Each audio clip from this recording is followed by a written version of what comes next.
వీళ్ళు ఇలా మహిళల గురించి కానీ ఆటో కార్మికుల గురించి మాట్లాడడం విడ్డూరంగా ఉంది. అభివృద్ధి పేరు మీద 500 మంది అయితే అందులో 15 మంది కుటుంబాలు చనిపోయిన అధ్యక్ష.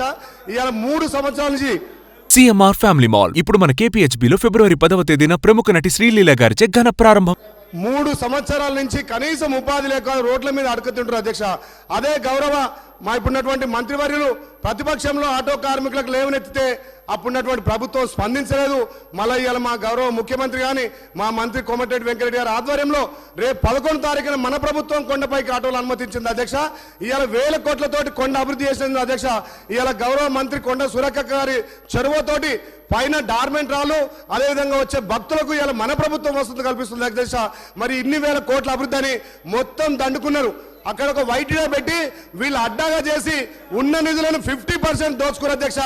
యారుటను ఇప్పుడు మన ప్రభుత్వం వచ్చినాకనే మా అక్కయ్య ఆధ్వర్యంలో ప్రక్షాళన చేసినాం. ఇలా వచ్చే పంతులు అక్కడ ఉన్నటువంటి పంతులకు కూడా ఏ రకంగా సౌకర్యాలు అధ్యక్ష.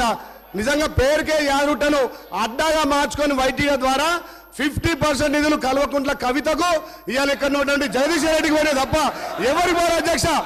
ఇవాళ యారుట పూర్తిగా అద్మాన పరిస్థితిలో ఉంది.